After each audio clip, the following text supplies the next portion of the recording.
Excellencies, distinguished delegates, esteemed chair and panelists, ladies and gentlemen, welcome to this side event on human mobility in the face of the current crisis. My name is Lorenzo Aragno and I work at the International Organization on Migration, on Disasters, Environment and Climate Change.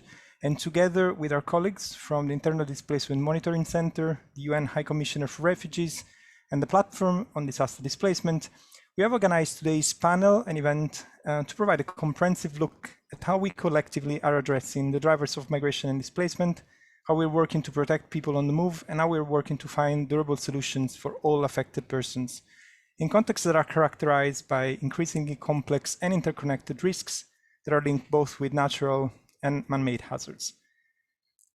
Before we start the event, allow me to quickly go through the rules and information.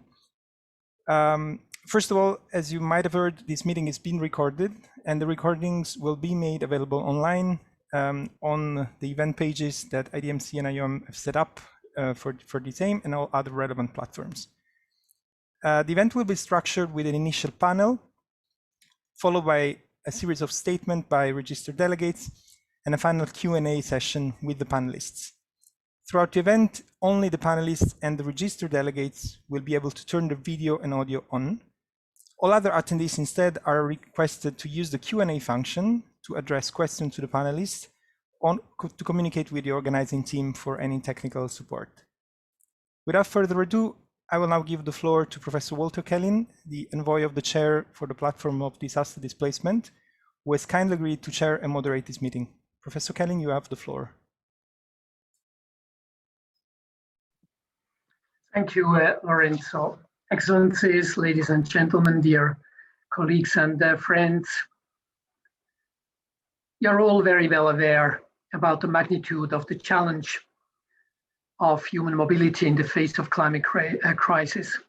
But let me highlight some figures to put our discussion into context. 2020, 30 million people were newly displaced in the context of weather and climate-related sudden onset disasters. In 2020, last year, 8 of the 10 countries most vulnerable to the effects of climate change had an interagency humanitarian appeal. And you all know, disaster, climate change-related displacement often occurs in and interacts with conflict settings.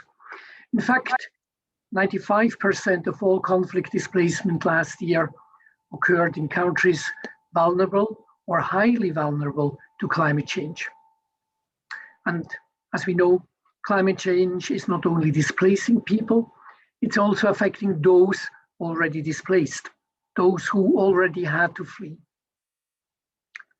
But displacement is only one form of human mobility that is relevant in the context of disasters and adverse effects of climate change. There is planned relocation. Recent desk studies commissioned and undertaken by us, the Platform on Disaster Displacement, and by IOM already identified more than 400 cases of recent planned relocation cases that were linked to disasters, to climate change.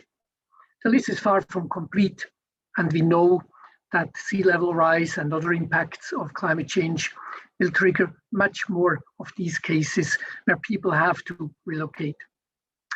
And then there is migration, more or less voluntary, as a coping mechanism.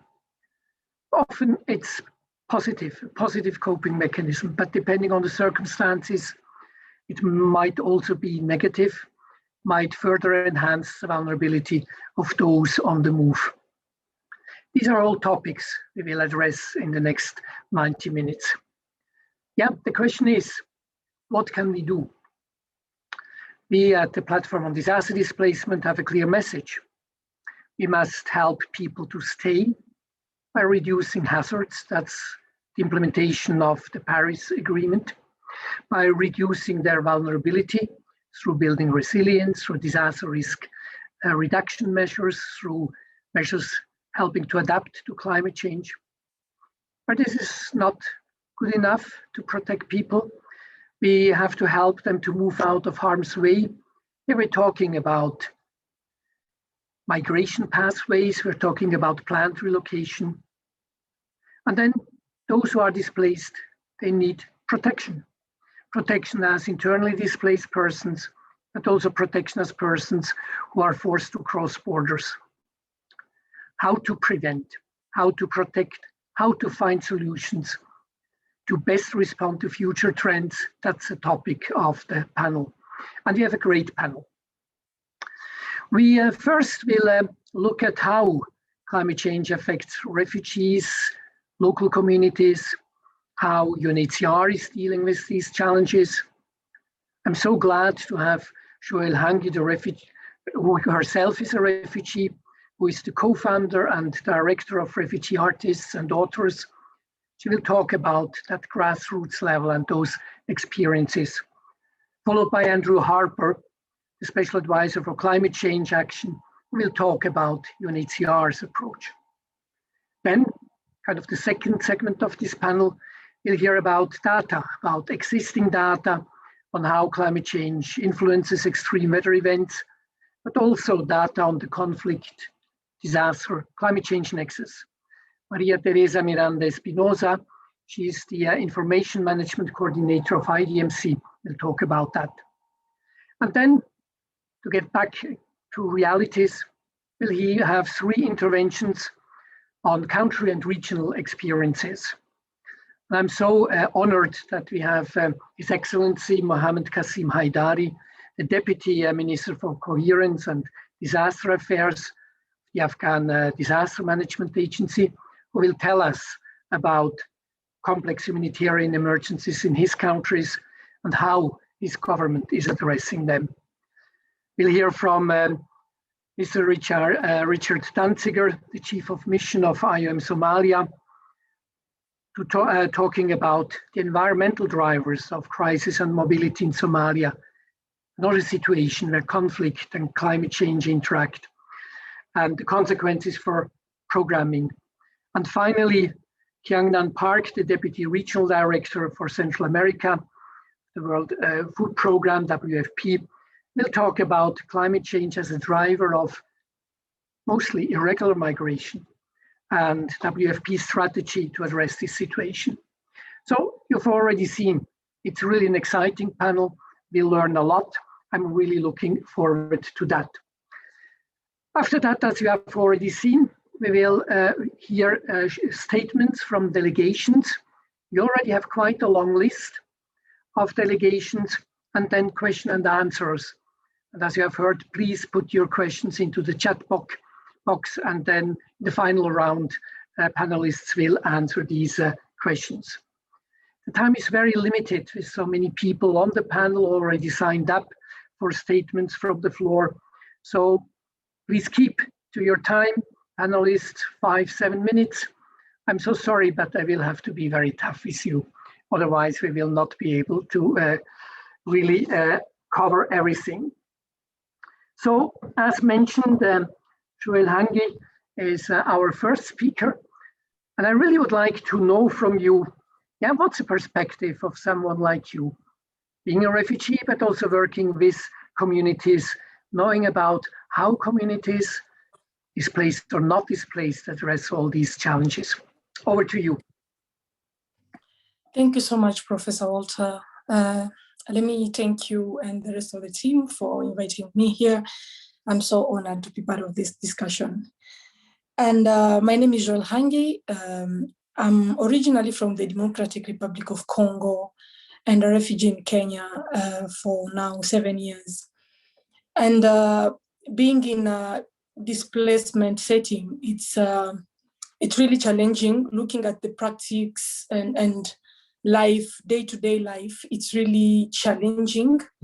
And one of the things that makes the settings to be very, very hard for those who are located in those locations, especially refugees, IDP, or other, people they were forced to flee their countries, is because of the location. Because most of the time we find that refugee camps are located in remote areas where there is no development and facilities to help them to respond to some of their basic needs. And as a community leader, as someone who is looking toward changes and something that can help, give people dignity and live in, a dignified way, have been facing a lot of challenges. I personally, as a refugee, and the same way as the rest of the community.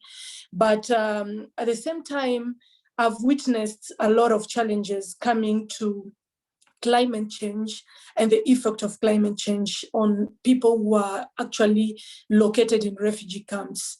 And one of the challenges is, like, as I said, facilities. And you'll find that mostly there is that, group of people, especially women and young girls, who are mostly exposed to violations and other practice and human practice that happen to them because they have to respond to some of their basic needs and the rest, and the basic needs of the rest of the community and their families. And you'll find that there is always that kind of conflict because, let me say, give just a practice example where women are forced to go and cut tree, deforestation. And you understand that it's something that brings conflicts because, let me say, from last year, let me say 2 years ago, the world have been, a little bit conscious about the effect of climate change and the effect of deforestation, not just on us as we are currently living, but also for the future generations. And people are trying to come up with at least initiatives approach so that they can respond to, those kind of practice that can lead people to flee their country, can lead people to live a life that is not good because they have been doing some of the practice that is against, the climates and has effect on them. And you'll find that in refugee settings, because people don't have facilities, they are forced to do some practice like cutting trees, without even thinking about some of the effect that can go back to them or to their future generations, as they have to survive, because life in refugee camps is all about survival. And you'll find that it brings tension and conflict between the two communities. And at some point, people are going to the point of giving up on their life because they're exposed to some of the violation and practice that they can't handle with time. So that's one thing that I've witnessed as someone who is based in a refugee camp. But aside from that, I've also seen like the level of literacy and knowledge about the effect of climate change is still also low, because you'll find that in remote areas, people are not really informed about the effects of climate change and how to manage disaster, and it's really important for people like to be aware of that, because most of the time they don't know, like they're doing, not knowing what would be the effect of what they're doing, like in the near future or later in down the line. So it's really important to also highlight that the level of literacy is too low, the level of knowledge about the effects of climate change, it's also low. People are not aware of, if I do this, it can bring those kind of consequences, not just on me, but to the rest of the community and the world at large. But also, I think there is also that kind of resilience, which is still local, because personally, I believe that the climate change approach, it's a joint effort that all of us have to come up with initiatives and support to make sure that everything that we are doing, it's leading us to something that will change the entire world or change the reality that we are facing, or the reason why we were forced to flee our countries. But unfortunately, you'll find that a particular group or initiative can come up with, but people don't feel like they all have something to contribute to make sure that that project can run, that project can be successful and can expand with time. And fortunately, even with you'll find out with the local government and the national government, there is less initiative and support coming to climate change and some of the initiation that are taking place to address those issues. So personally, those are the few things that I can highlight based on my own experience in camp and some of the challenges that people are facing. Thank you so much. Thank you so much, Joelle, for really an excellent overview on the challenges. What I've really learned is, first, that climate change is exacerbating existing or pre-existing vulnerabilities. You said that's in a way on top of all the challenges refugees in the camp are facing.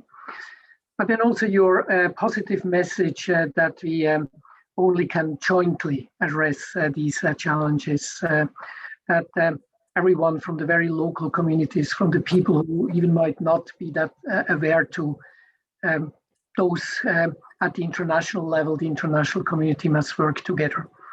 And how this is being done, that's the question to you, Andrew Harper, the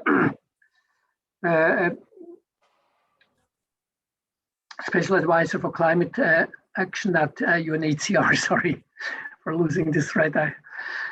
We know each other so well, trusted partner and friend of PDD and many others. Over to you, Andrew.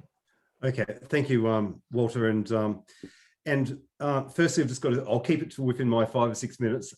Firstly, to Joelle, that was brilliant. And I think like the elements that you raised then can help the rest of us keep our interventions short, because what you emphasized is exactly what we need to discuss, and leave the room open for questions to come forward with us, because it's most importantly, we have to listen to the people on the ground.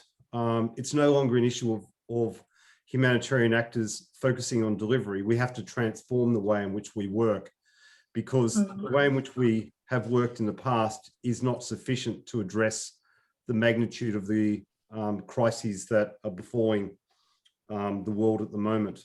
And this is why it's so good to have not only Walter undertaking the chair as far as representing the PDD, the Platform on Disaster Displacement, but having friends from IDMC, IOM, and WFP, as well as from the Afghanistan government, because it's only by working together can we actually look to make a difference on the ground.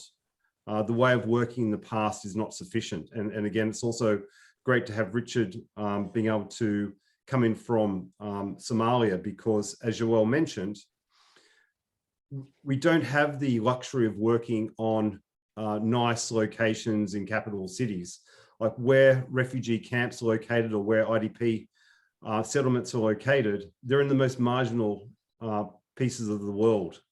And as climate change has a more and more adverse impact on those locations, it's going to be increasingly hard to survive. So what are we doing? UNHCR is working. Again, I mentioned UNHCR, but we've got to be looking at how we're driving with others to transform the way in which we work.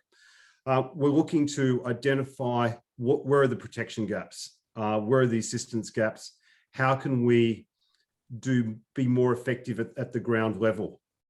And one of the reasons why we have to focus on this is that 90% of the world's refugees originate from countries that are at the forefront of the climate emergency.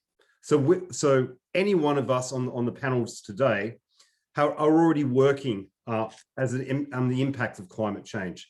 And it's no longer a simple attribution to say people are fleeing conflict.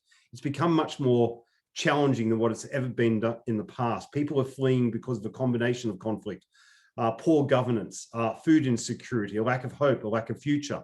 So we have to become much more sophisticated than what we have ever done before. And we have to come to an understanding of what are the joint outcomes that we're trying to seek as far as the international community is concerned. And that cannot be done from New York or from Geneva or from Brussels. It has to be done in those 125 countries where people are being displaced to. We need to be talking to those, and we need to be talking to the youth, most importantly, and the women and the disabled and others. An important stat also in regards to the displaced and why we, as a refugee agency, also have to be working very closely on the IDP front, is that people are displaced firstly within their country. And if we can't provide that support and that protection at the very start of the displacement, and ideally we should be able to do it before people are displaced, then people will have no choice but to cross international frontiers. So at that point, this is where refugee law and human rights law have an important part to play. We're not seeking to extend mandates. We're not seeking to put in new instruments. What we are seeking to do is to try and identify what are the most pragmatic means possible in order to provide protection, dignity, and a future for populations. So I'll keep it very short now. We're working with PDD, we're working with the Nansen Initiative, we're working with the Sendai framework. We've developed our own framework for climate action, which focuses on transparency, collaboration, impact, scale. We're trying to ensure that we support those best placed to put in place preparedness systems. We're seeking to prevent rather than to react. And like one last minute, we're also working in the Sahel in order to anticipate what will be the impact of climate change and other mega trends on future vulnerabilities. This is not just a UNHCR project. We're working across pillar, cross agency to support activities in that region.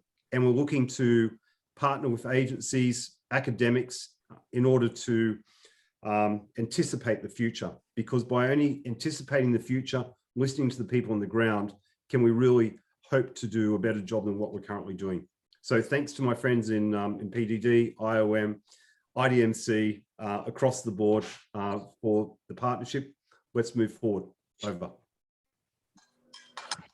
Thanks a lot, Andrew. Very important messages. Business as usual doesn't work.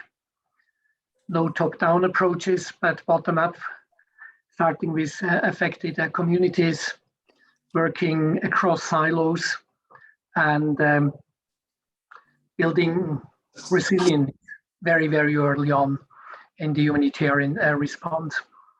Well noted. Let's move on to IDMC. Teresa Miranda Espinosa, who is the Information Management Coordinator at IDMC, supporting the development of analytical tools, data products, etc., research. And I'm really interested to hear from you, what are recent data? What are also challenges in collecting, analyzing these data, which are so important for being more effective? Over to you. Thank you for the introduction and good afternoon. Hello, today I'm going to talk a little bit about the nexus between climate change and disaster. And I would like to start saying that the evidence that climate change is increasing the frequency and intensity of weather-related hazards is overwhelming. But we need to keep in mind that this is not the only factor that drives displacement, meaning that climate change can be an amplifier of displacement risk. And often there are a lot of misconceptions between the relationship between weather-related disasters and climate or climate change and its importance as a driver of displacement. When we talk about weather, we need to keep into account that weather is a temporary condition that affects a place. For instance, there's something that we can see. When we look through a window, we can see the weather. But climate is something that we cannot see because climate is the average weather and is the average weather at a place over a long period of time. However, weather and climate are interlinked and they affect each other. Weather is impacted by different climate patterns. For example, phenomena like El Niño or La Niña climate patterns in the Pacific Ocean can affect weather worldwide.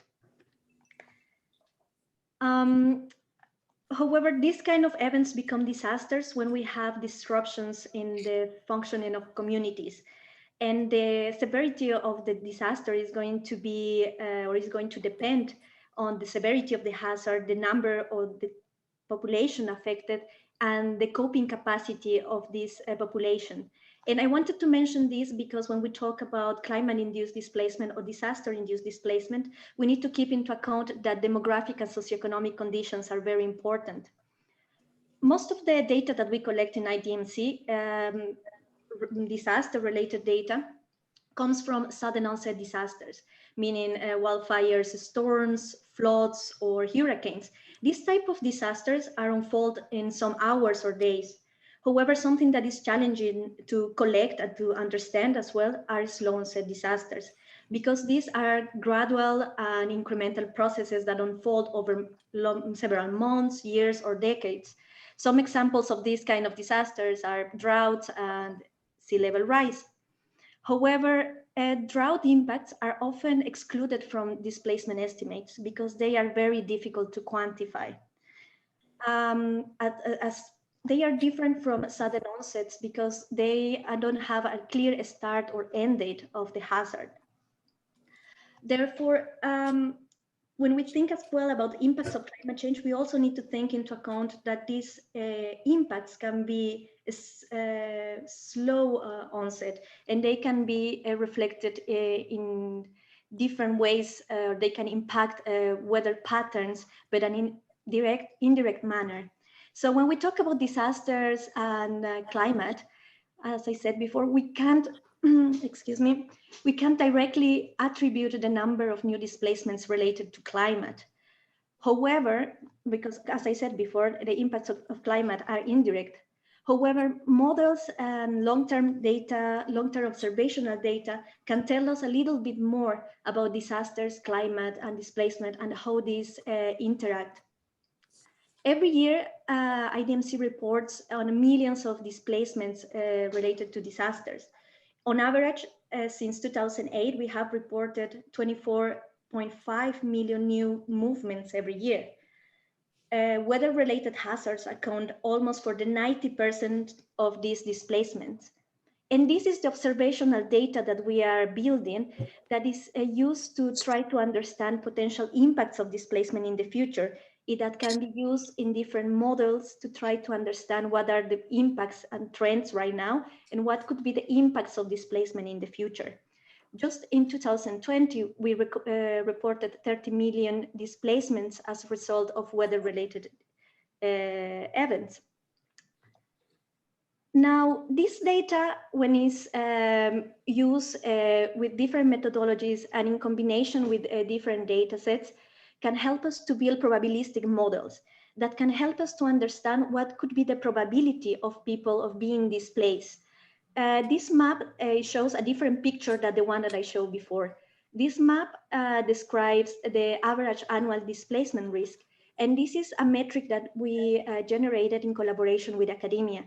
Here we try to understand what could be the potential average of people being displaced every year. And we did this analysis by country and territory. So the map that you can see illustrates the annual displacement risk relative to the population size. And in this map, we can see the unproportionate or the disproportionate impact actually of disasters or the displacement risk related to flood in small territories and countries. Now, models as well can help us to try to see the future. New assessments that we conducted in collaboration with academia show that we can expect an increase of the 50% in displacement risk related to floods for each degree of temperature increase as a result of climate change. So regardless of the scenario of future socioeconomic developments, given the state of the climate change, we should expect an increase in the average displacement. Now, when we talk about the nexus between disasters, climate, and conflict, just in 2020, we identified countries and territories where disasters and conflict are overlapped. And we identified that this happens in at least 37 countries. And as part of our result, we also identified that 95% of these new conflict-related displacements happened in countries vulnerable or highly vulnerable to climate change. So what I wanted to say here with this presentation is that in order to understand trends and in order to use models to try to understand future impacts of disaster displacement, we need observational data, because the models are as good as the baseline data that we use for the training of the model. So that's why I would like to highlight the relevance and the importance of getting data and exchanging data, because data is still needed, particularly for slow onset disasters. Then the data also needs some standardization, and it needs monitoring and information systems that could share and understand different types of data, because we need multi-sectoral data, because the impacts of climate change and slow onset disasters affect the different sectors of society in different ways. And we need all this in order to support preparedness, mitigation, and response actions to reduce the negative impacts of disaster displacement. Because we need also to highlight the relevance of having models and data that could help us to predict future displacement, because models translated in early warning systems can become late-saving mechanisms, because they can save lives and they can also prevent the long and negative impacts of protracted displacement. So thank you very much for your time, and this is the end of my presentation. Thank you very much, Maria Teresa. Very interesting short overview that really makes clear first that the relationship between weather, climate effects and the actual displacement is complex, the multi-causality, the human factors, the interaction between these hazards with elements of exposure, of vulnerability, etc. But then also the complex relationship between climate change and weather that exists, that needs to be further explored. Otherwise, it will be difficult to really make it these data useful for actual planning. And therefore, the call well heard and accepted that we need to invest more in knowledge and data. And again, we're talking about working across silos and going beyond just the humanitarian perspective on the issues. We are now moving on to country and regional examples and the responses there. As I said, we really are honored, Deputy Minister Haidari, to have you with us. You are someone who has been working in the humanitarian relief sector, in the private sector, in the government. So you're really well positioned to bring all these experiences together and tell us about not only the situation in Afghanistan, but also how your government is addressing these challenges. Over to you. Yeah, thank you, Chairman, Excellencies, ladies and gentlemen. I hope that my sound be clear.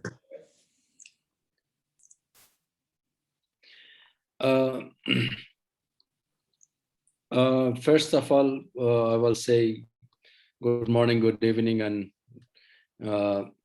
good night to everyone from around the world. And I wish everyone be safe and sound from the COVID-19. Sorry. Today's online meeting is a great opportunity to hearing from each other about the country humanitarian situation, and I am very pleased to represent ANMA now in the meeting. Let me thank from UNHCR, from IOM, from IDMC for organizing today's meeting. And we acknowledge and appreciated the great effort of humanitarian actors on the response to the crisis. The area that I'm talking is, the first one is a brief information about Afghanistan humanitarian situation, covering complex humanitarian emergency and conflict like displacement or natural disaster, access constraint, drought, and projected displacement and protect IDP situation. Mr. Chairman and the distinguished colleagues, as we know all, Afghanistan humanitarian situation is complex due to several factors associated in the current situation, where witness of ongoing conflict across the country and massive displacement in several provinces, emerging drought in several regions, and effect of seasonal flood and other natural disaster. And also COVID-19 pandemic, currently we are struggling with the third wave of that and make the current situation more complex than before. And we should have further projection for higher number of IDP in the coming months. And the COVID-19 pandemic is one of the critical rare events. In this unexpected event impact the world and bring widespread discussion and certainly in higher risk in our life. In the third wave, you see we face with the loss of challenge, like the lack of the bed in the hospital, lack of the oxygen to the patient who are carrying at home. With all these millions of the people who are now struggling with this deadly pandemic, in the meantime, they are fighting for this survival because of the poverty, disaster, and war. Nearly half of the population of the country, some 18.4 million people, are in need of humanitarian and protection assistance in 2021.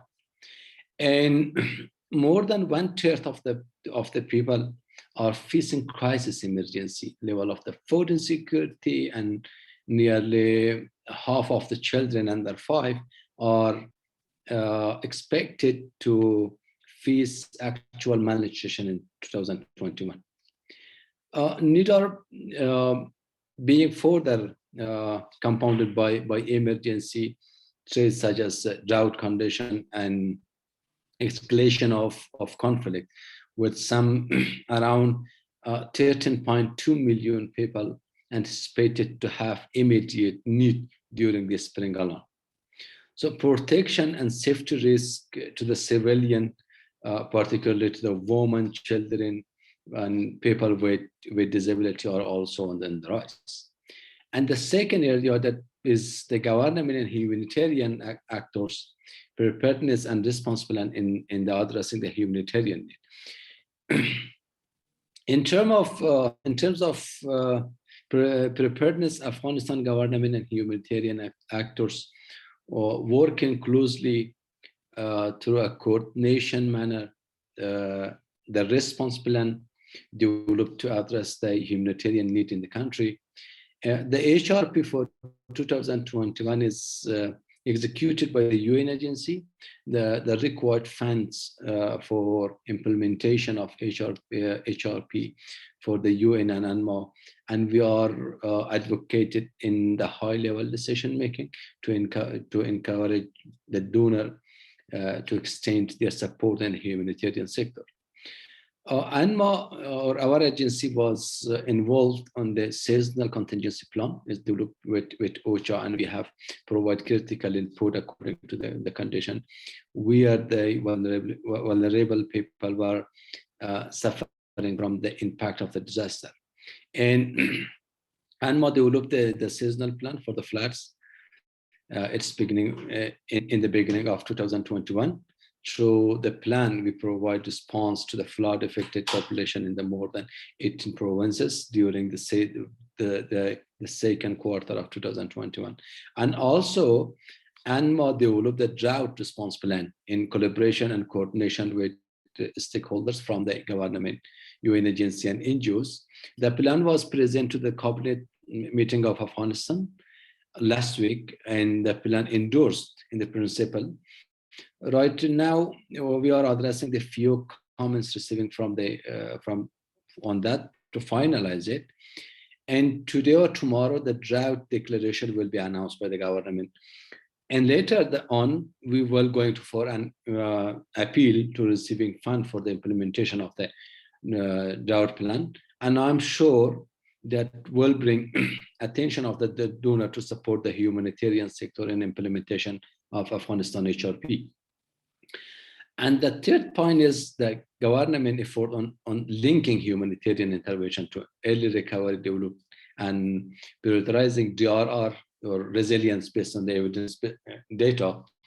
And as I know, Afghanistan National Peace and Development Framework, it is the main document to lead the country national program to implement toward the development self-resilience on the carrying or ongoing program from the government support on the early recovery, and developed like ANMA, CCAP, REACH, and the other program brought the recovery and resilience concept onto them.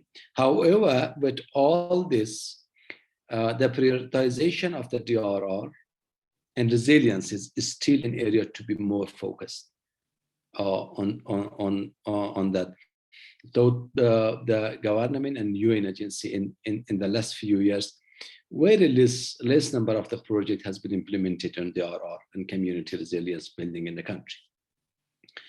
And the other point is the challenge that we have now, constraint, good practice, lesson learned, and way forward to address the need arising from the complex around the multi-type of disaster and humanitarian and natural induced. So I just pointed some challenges here. The first challenge is that we have now faced with the limitation budget of the emergency response. This is the big issue in the country.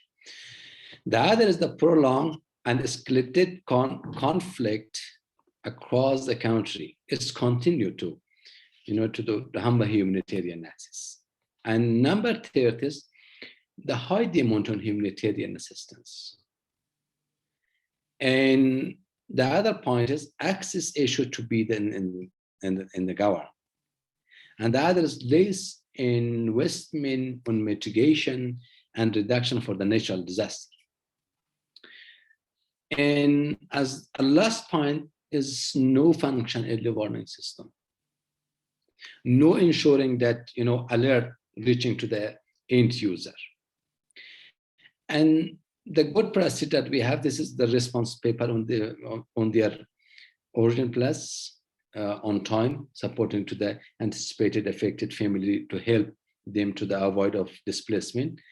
And the other point is investing on the preparedness early warning system, mitigation DRR, and significant reduce to the impact of the disaster and reduce cost of the humanitarian response. And I'm again, thanks from you all for organizing this. And I'm saying that let's work together. Build a strong coordination for the humanitarian sector and make one voice for the situation to enable the environment for advocacy for the people in need, especially in Afghanistan. Thank you very much, Mr. Chairman.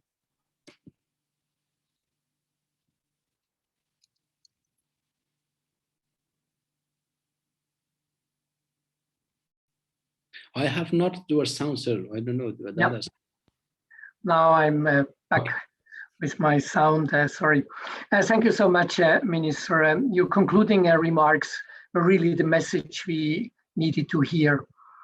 In complex situations like yours, yes, we have to continue. We have to step up humanitarian response. But if you're not at the same time investing into DRR, early warning, resilience building, then it's really a hopeless case. So as you said, working together with a short-term and a long-term perspective is the only way to go. With this, let's move to another country affected by complex emergencies, conflict, slow onset disasters, drought, sudden onset, flooding. Over to you, Richard. Let's hear and learn from IOM's experiences. Thank you very much, Chair. I hope my video and microphone are working. And I apologize in advance if an airplane or a helicopter flies overhead, since we're situated at the airport. I'll actually begin just by referring to what Andrew Harper said earlier about transforming, the need to transform the way we work. That is indeed the case, but I also think we go back to that very basic principle, humanitarian principle of do no harm. But do no harm for me right now primarily focuses on the need to ensure that we include climate change and the consequences of climate change in any work we do along the humanitarian development peace nexus.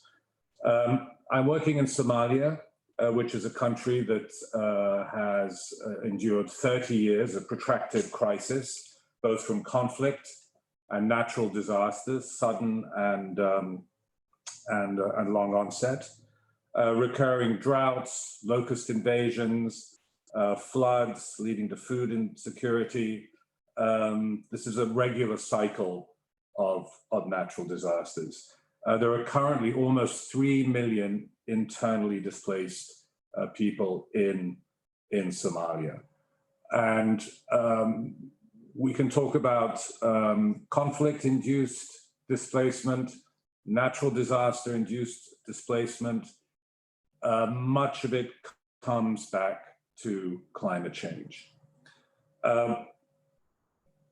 Climate change basically has degraded the capacity of people to adapt to environmental changes and vulnerability. It exacerbates, it's a threat multiplier. It exacerbates competition between individuals and between clans over grazing land and water resources. It can lead to increased vulnerability of youth to recruitment by armed actors, further marginalizes minority groups.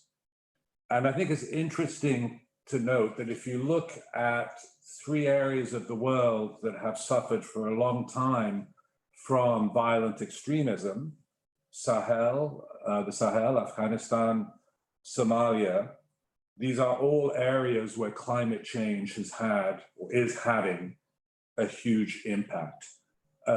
We do some work with Al-Shabaab defectors. I was actually with some of them this morning.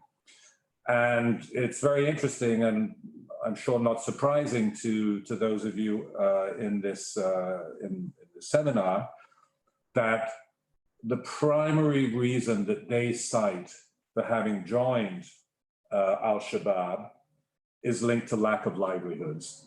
And these are largely people from rural areas whose livelihoods depended on either agriculture or on their livestock. The other 2 causes, fear of Al-Shabaab and ideological reasons, come down much lower on the scale. In Somalia, the UN and the government are increasingly committed to ending these endless cycles of humanitarian interventions and the need for huge resources to address life-saving needs. And increasingly, we're including sustainable, durable components into our humanitarian work. Just pausing while the plane goes over.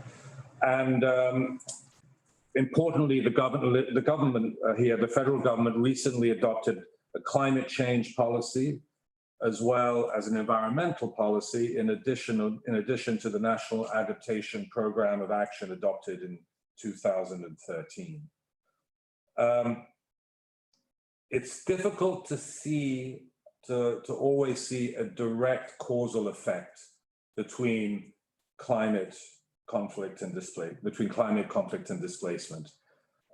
It's really very much a sort of spider web of these different factors that create tensions between and within communities, leading to constraints in access to livelihoods, tensions between clans, and so forth. So it really is increasingly important for us to look. It's become a cliche even after only a few short years to talk about the nexus, but to ensure that link between humanitarian development and peace. And I really take note of Deputy Minister Haidari's last comments, pleading for all of us to work together. And I think if there's one important actor missing from the panel today, it is the development banks, for example. I'd like just to give a couple of examples of the work that's being done in Somalia.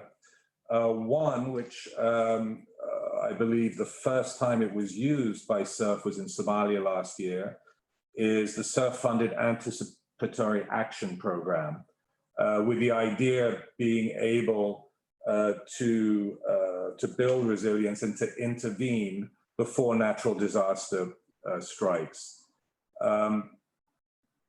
As part of that, IOM has been doing a lot of work in water management, mitigating the possibility of floods, for example. Through other programs, we try and have reforestation activities in and around IDP sites, and the boreholes that we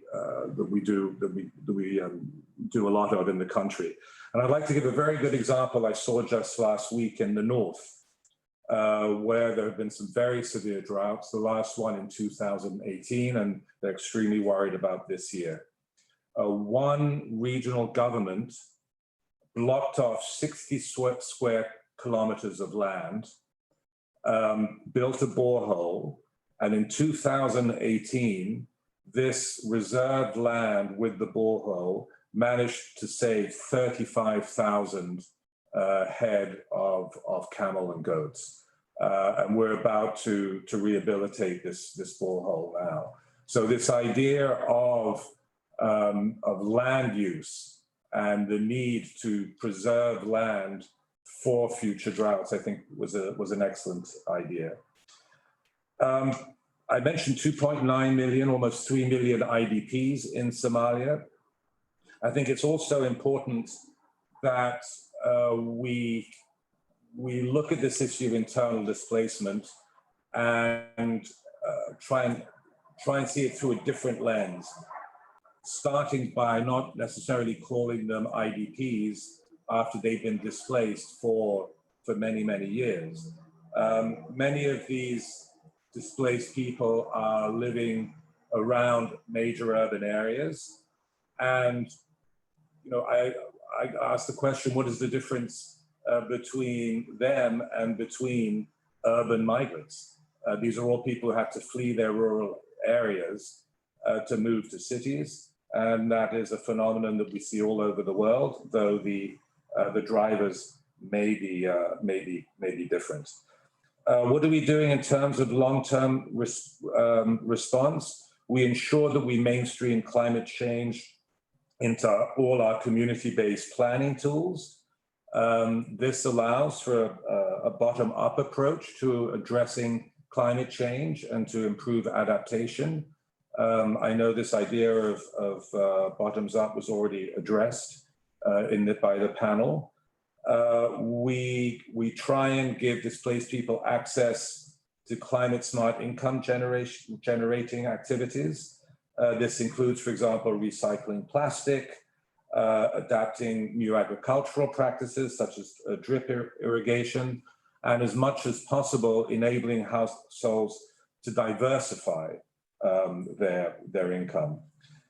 The work we do rests on a key principle of partnership with government, civil society, other UN, other international organizations. A couple of examples from around the world. In Central America, IOM works with WFP. Sorry for interrupting, Richard. Could you we're running a bit out of time. I'm sorry to intervene. Well, I just conclude there without giving the examples of partnerships. But I would just say that one other important partner are regional organizations, because we have to also take a cross-border approach to this work. Climate, of course, doesn't recognize the same borders that we do. I'm sorry for going on too long. Thank you very much. Thank you very much. Thank you for particularly highlighting the need to complement the humanitarian approach with a development-oriented approach. I think Somalia is a good example for that. If we're looking, for instance, at the National Development Plan, which really mainstreams displacement throughout the different chapters Also, if you're looking at the recently adopted durable solution strategy, again, taking a very much development-oriented approach. From Somalia, we move on to Central America. Kyung-nan Park, the Deputy Regional Director for Latin America and the Caribbean, will tell us about a phenomenon that is often in the media, migration, irregular migration moving north. And I'm really interested to hear from you what your analysis is, but also what WFP is doing to address some of the structural causes of these migration movements. Over to you. Thank you very much. Good morning, good afternoon, and good evening to all. I'd like to first thank the ECOSOC organizers of this humanitarian affairs segment, including IDMC, IOM, UNHCR, and PDD, as well as the sponsor, the United States of America, to allow for the opportunity to discuss this critical issue of human mobility in this time of an increasing climate crisis. I'll speak specifically on the context of Central America, where we are seeing firsthand not only the impacts of climatic and other shocks on families, communities, and governments, but where we're also seeing an alarming rate of cross-border migration, including a great number of migrants reaching the US borders. To set the context a little bit of this migration situation, we've been examining on the ground in Central America, and it's notable that this mass movement of people is emerging at a time when a number of compounding shocks have impacted families and communities. A special note in the past year goes to two major events. Firstly, COVID-19 hit Latin America and the Caribbean very hard, and an estimated 14 million people suffered from food insecurity last year due to the impacts of long lockdowns and restrictions in the region. Secondly, on top of the pandemic were the impacts of heavy rains and two devastating hurricanes. The 2020 hurricane season was one of the most intense in recent years, with hurricanes Eta and Iota unusually veering across Central America in November and affecting more than 7 million people, leading to an economic loss in excess of $7 billion. The result today of these two events is that our latest food security analysis, expressed through the integrated food security phase classification, indicate that 8.6 million people are at least moderately food insecure, with 1.2 million people severely food insecure. This level of food insecurity is a quadrupling of what was already a major food crisis in 2018 from a multi-year El Niño drought. Our assessments indicate that over 60% of people have seen their income decrease with the pandemic. As you've heard from other panelists, migration is a complex issue where it is difficult to hone in on why different individuals and families are making the decision to migrate. Certainly, the impacts of climate variability and change are likely influencing families' decisions. The Central America dry corridor is a hotspot of vulnerability due to high poverty rates, livelihoods that are highly dependent on rain-fed agriculture, and high climatic variability. Since 2001, the dry corridor has experienced irregular drought conditions due to intensifying El Niño conditions. However, there are a range of other factors within Central America that are also taking place and influencing migration, including violence, lack of employment opportunities, and wider food insecurity and poverty challenges. A joint WFP, IOM, MIT study on migration is ongoing in Guatemala, Honduras, and El Salvador to better understand the drivers of migration and the linkages with food insecurity, climate change, and violence. Around 5,000 households have been interviewed in the three countries during the month of May, and data analysis is ongoing. But we now already know that 43% of respondents interviewed indicated that they would like to move to another country if they had the opportunity. 15% of them mentioned they're actually making plans to migrate abroad. And 23% already had a family member who migrated internationally in the last 5 years. Next slide, please.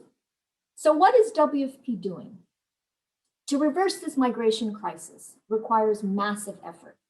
It requires multiple sectors and partners to achieve the scale needed with a collective effort in amending public policies, programs, infrastructure, and market dynamics to address the needs of Central Americans.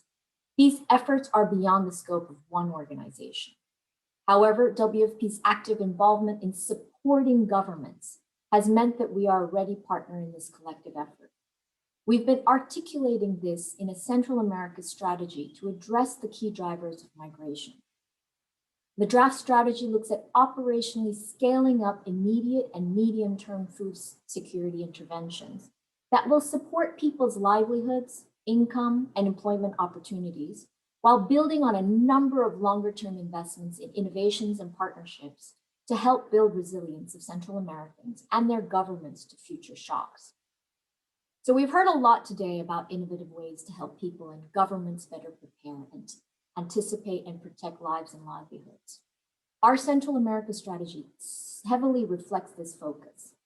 And to give an example, in Guatemala, just last Friday, the World Food Program launched a new parametric microinsurance product for 1,300 smallholder farmers and micro-entrepreneurs, of which over 2/3 are women, covering against the interruption of their activities caused by drought and excess rain. We've been discussing with governments and partners to reach scale through other programs as well. The insurance product is just a piece of the puzzle and is being integrated with other financial services, including savings and credit. A solid package of risk financing tools will help people to better self-manage climate and other shocks in the future, giving them greater financial resilience.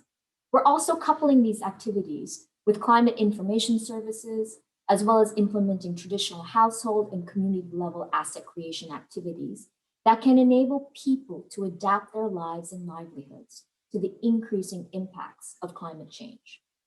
It doesn't stop there.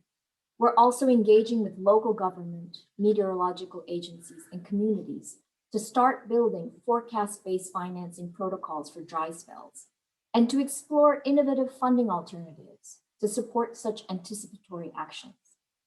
The World Food Program's Central America strategy sets out a goal to scale such efforts up, enabling a lot of exciting partnerships across the public and private realms to enable us to build a more resilient region to future shocks. Thank you very much. Thank you so much. This was really very instructive on how short-term issues such as addressing food insecurity and the long-term resilience issues must be linked. As one of your slides said so nicely, it's not only about saving lives, it's about changing lives.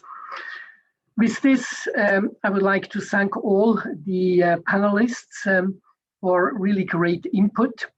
We are now moving on to the next session, so to say, of this panel. We have a list of delegations who have registered for making short statements. We will start with the United States, followed by El Salvador, Guatemala, Honduras, and then go to the second part of the list. Mr.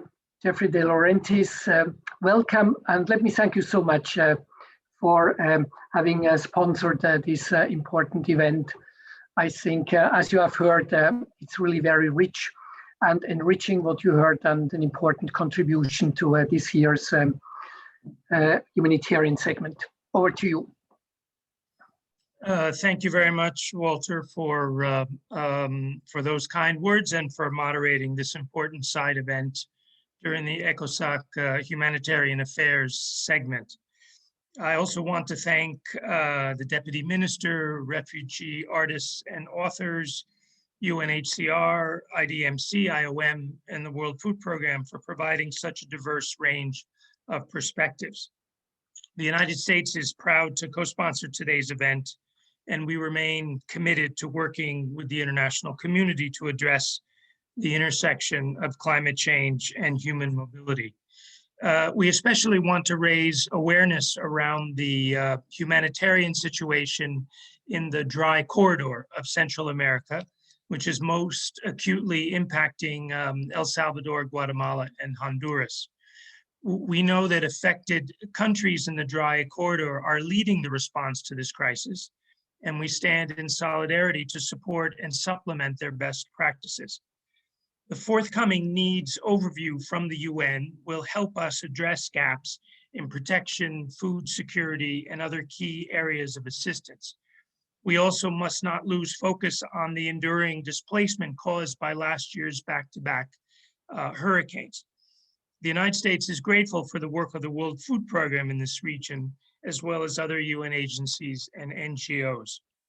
Vice President Harris has detailed 3 critical and interrelated elements of our response to the region, providing immediate humanitarian aid, addressing irregular migration and forced displacement, and focusing on the root causes of the humanitarian crisis. What we heard today from Kyung-nan brings to life the challenges ahead, but also offers hope for how we might both mitigate the impact of climate change and address the root causes of so many humanitarian needs.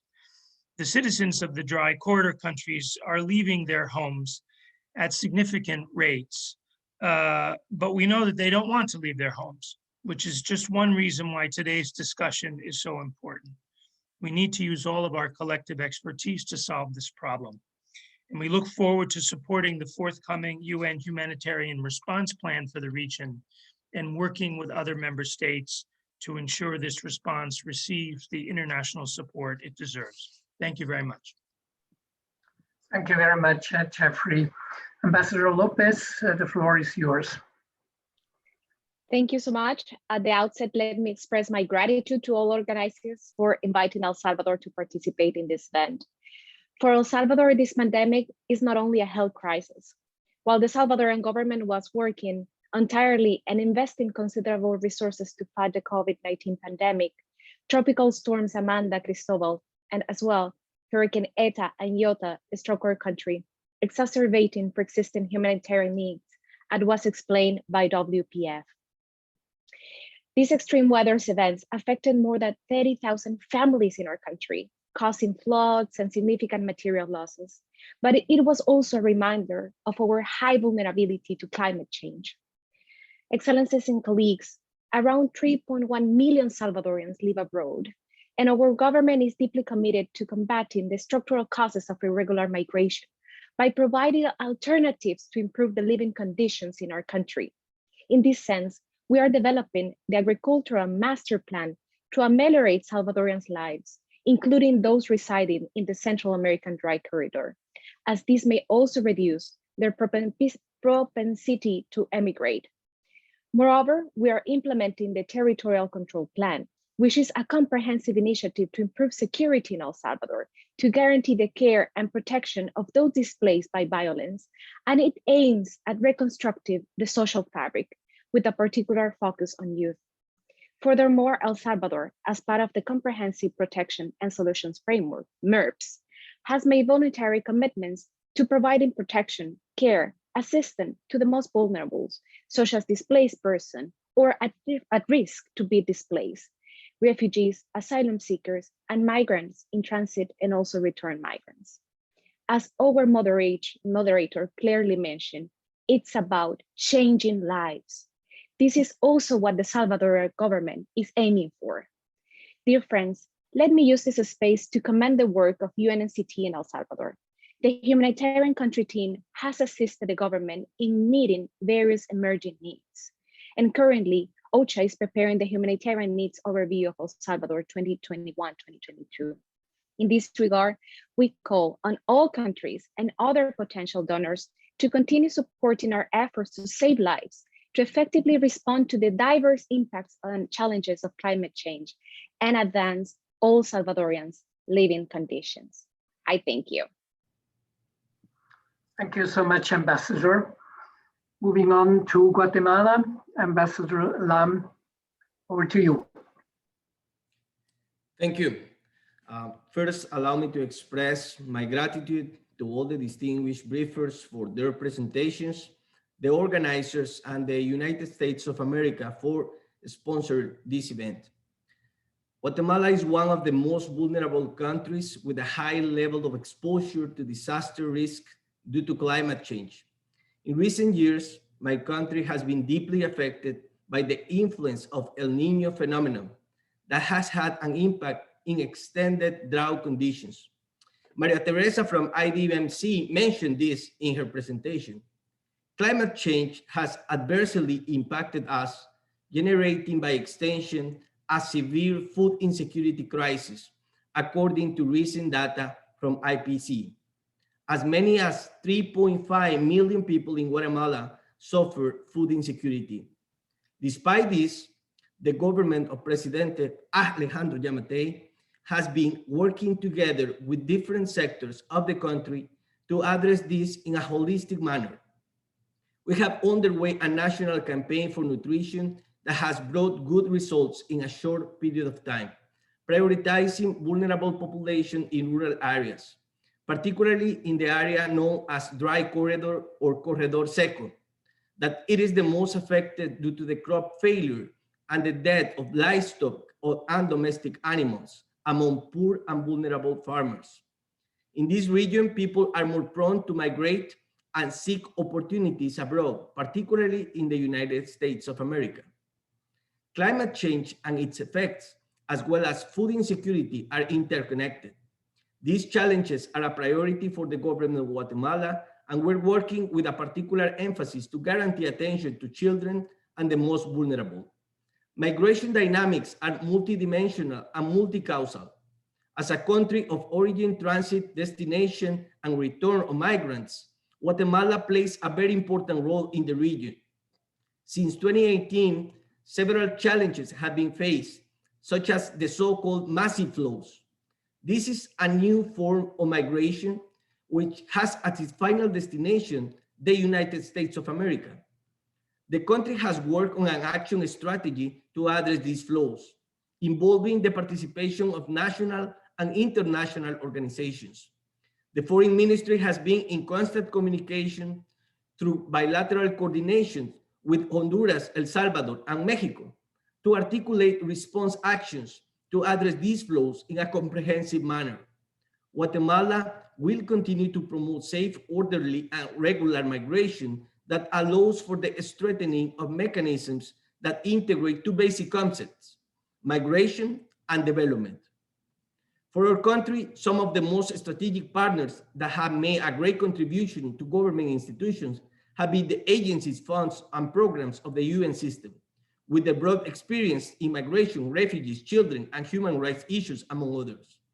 The World Food Program has joined forces through concrete actions that embody the WFP strategic plan for Guatemala 2021-2024, which includes governmental programs of social protection, emergency preparedness, education for resilience to the most vulnerable communities.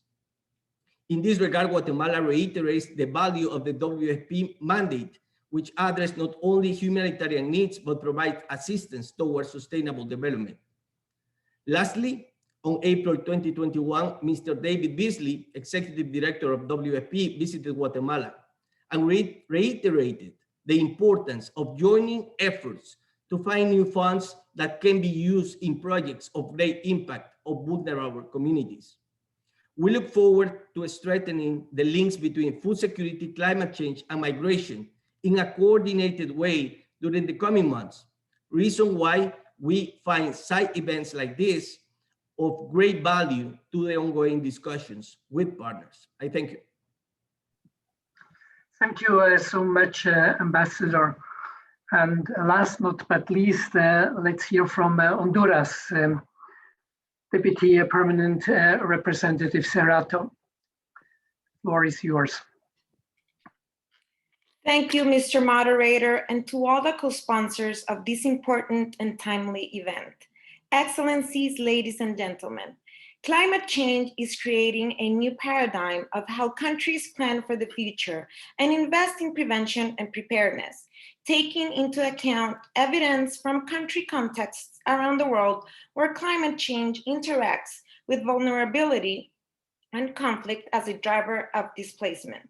In the midst of dealing with the COVID-19 pandemic, Honduras, alongside neighboring countries, El Salvador and Guatemala, has been impacted by climate phenomena, further augmenting vulnerability in the region.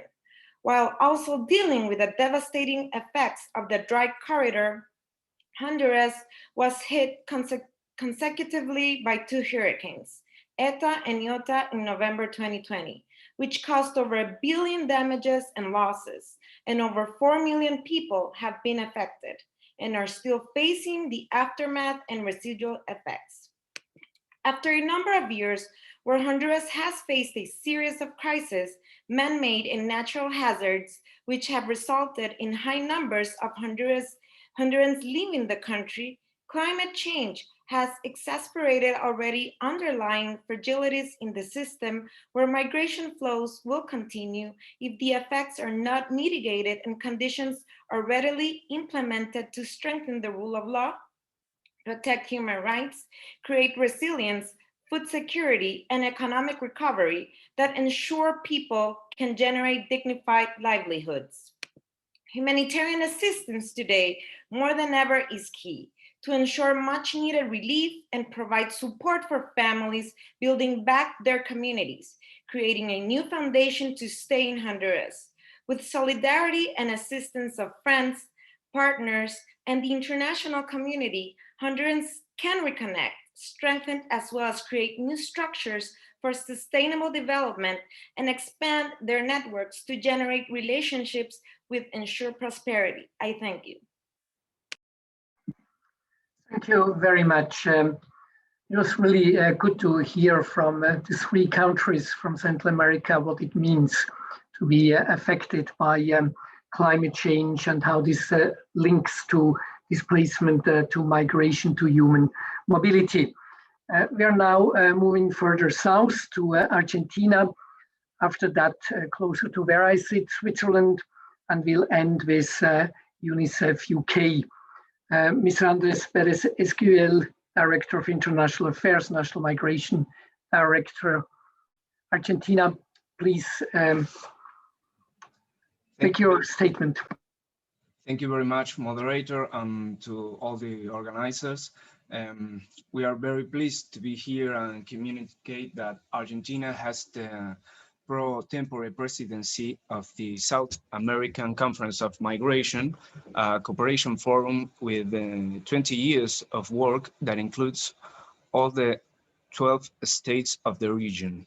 In 2018, with the cooperation of IOM and the PDD, the member countries of the CSM approved a guide of regional guidelines on the protection and assistance of people displaced across borders and migrants affected by disasters of natural origin.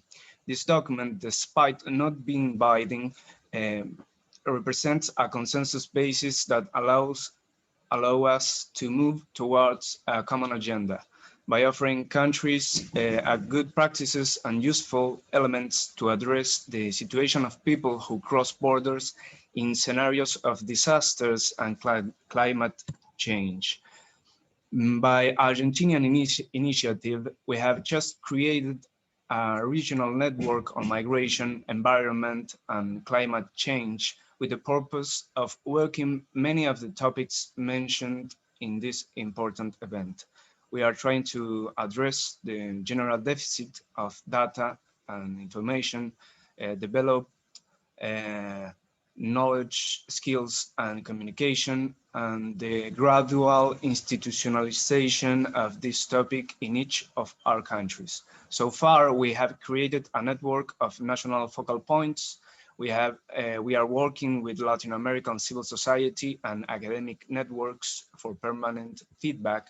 And in the coming month, we will be holding training workshops for public officials in the region with the PDD and IOM support. So I will take no more time. From Argentina, we wanted to salute this event and share these inputs that I will also send some links in the chat. Thank you very much. Thank you very much. And let me use this opportunity to thank you for the great cooperation with my colleagues from PDD. I never had an opportunity to attend one of your workshops, but what I've heard was just excellent. And I think we will continue to work together. My last speaker on the list of delegations, Switzerland, Mrs. Julien Deferrard from Swiss Foreign Affairs. Thank you, Mr. Kaelin, and thank to the panelists for their insightful presentation. As mentioned earlier, the adverse effect of climate change disproportionately affects the vulnerable population. This is particularly true when it overlaps with forced displacement and/or armed conflict situations. The figures you have quoted are clear. Action is needed. Switzerland agrees that prevention is a key element. Not all disasters are predictable, but many are, either by their recurrence or by their geographical context. In order to build resilience and also inform appropriate responses to disasters, reliable data are essential. Switzerland strongly believes that a multi-stakeholders approach is necessary to address the complex dynamics between climate change and forced displacement. This all-of-system approach needs to be inclusive and acknowledge the added value of all levels, from the global coordination to the local actors such as cities and civil society, just to mention them. Switzerland is particularly committed to addressing the risks of forced displacement due to the adverse effects of climate change. In this sense, we actively support the platform on disaster displacement in the implementation of the protection agenda. Also, this year, a grand report on international displacement showed that more than 3/4 of new internal displacements are disaster related. This is why we are particularly committed to supporting the work of the high-level panel on internal displacement in order to provide bold and ambitious recommendation that will open the door to durable solution for IDPs. I would conclude this intervention with one question for the panel. Considering the link between climate change and armed conflict is well established, what would you recommend to the states for supporting a better coordination and a better consideration of the nexus climate change, armed conflict, and displacement in the peace processes and fora? Thank you very much. Give you the floor back to you. Thank you very much for your intervention, but also for the continuing support of Switzerland for important work done in this area by PDD, but also many other actors you are supporting. We have 6 minutes left for questions and answers. Of course, we will not be able to answer all the questions. You panelists have seen what we have in the question and answer box. We also received some additional questions. I'll read out just a few, and then I will call on you to answer one question in 1 minute. An interesting question from the Australian Red Cross: how do we measure the social impacts of interventions to address climate and migration and to provide solutions in displacement situations? And other very interesting question, probably addressed to Joelle: how can communication professionals support effectively activities related to human mobility and climate change? Then from Zambia: how do we set up alternative funding mechanisms to address these issues, especially as the COVID-19 pandemic has led to economic crisis for most member states?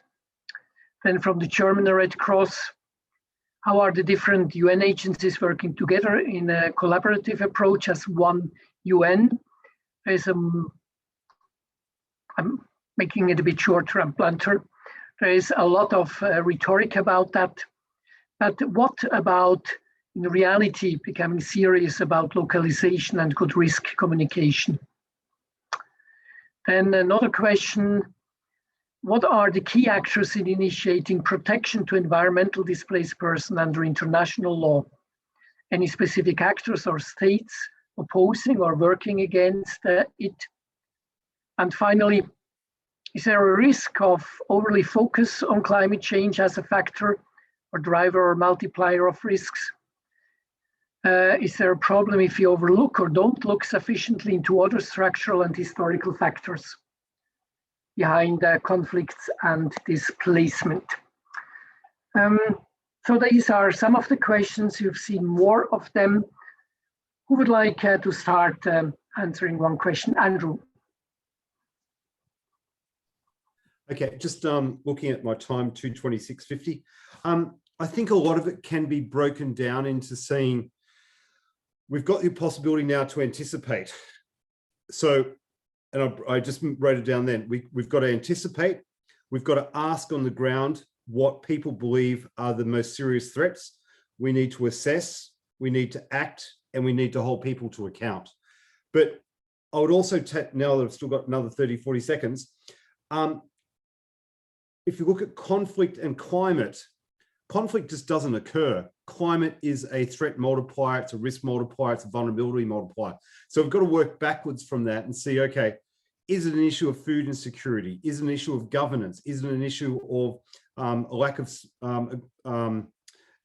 putting forward a social contract or abiding by a social contract? We have to be much more intelligent, and we can't just be doing it by ourselves. So collaboration is key. And that's my 1 minute. Over. You're on mute. Thanks a lot. This was excellent. Who is next?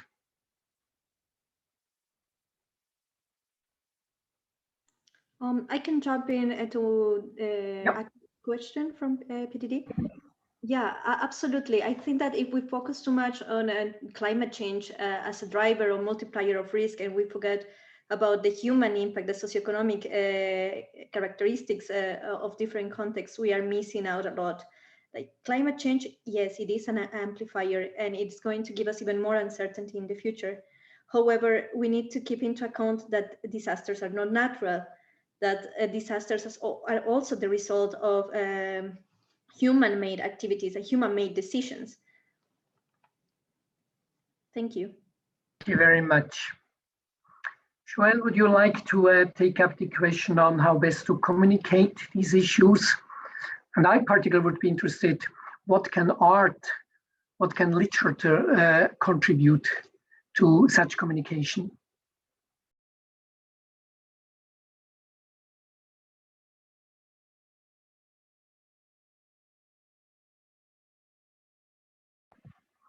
Can you still hear us, Joelle? If this is not the case, sorry. Yep, please. Sorry, I think your voice was breaking. Can you please come back to the question? Yes, I was asking whether you would like to answer the question on how can communication support effectively activities related to human mobility and climate change. And I added that I personally would be particularly interested how art, how writing can contribute to such communication. Thank you. Yeah, I think what I can say in regard to that question is like giving artists and those who are contributing in different ways from the local community a space to also contribute in different ways. And this is like creating platforms and supporting some of the initiatives that young people or people are coming with initiatives to also have a space to express themselves and also get support from different, actors who are willing, and interested in those works. Thank you so much. Thank you. Well, so we have, yes, Kyung-nan. Hi, maybe I'll take the question about the UN agencies working together. From our end, there is a need to work together. We can't do it alone. In the region, some good examples of UN agencies working together is we've linked with a regional coordination on climate change in the region of Latin America and the Caribbean. And this is very key because this issue it crosses borders. It covers the 3 countries that also have provided their points on Guatemala, Honduras, and El Salvador. And this regional coordination has enabled us to carry out the necessary advocacy for climate finance and other investments in innovative approaches, such as the anticipatory action. And climate change is happening and has been happening for quite a while. And I think we're all a step behind. And all of the agencies are committed to support governments and communities as much as we can. And this includes even the comprehensive development plan that the CEPAL has been leading, and a lot of the agencies, not just the UN, but also other stakeholders, have been very heavily involved. Over. Thank you. Minister Haidari had to leave, but Richard, would you like to take up one of the remaining questions? Sure, perhaps very quickly, because it's a very broad question. How do we measure the social impacts of interventions? I would turn that round a little bit and ask, we need to look more at how we build resilience before people are displaced. We find that often there is a gradual decrease in access to livelihood and so forth for several years as climate changes until it reaches a tipping point. So there really is time to prepare before, and I think we need to look at those interventions. In terms of measuring the impact after, we're experimenting with a new stability index in which we're trying to include questions related to that. So maybe in 6 to 9 months, I may be able to give a clearer answer to the Australian Red Cross. Looking forward to that. With this, we have come to the end. 3 minutes over time, so I will be very short. Messages are clear: link short-term with long-term action, work across silos. Thank you very much for all who have attended. Thank you very much to all the panelists, to the delegations contributing from the floor.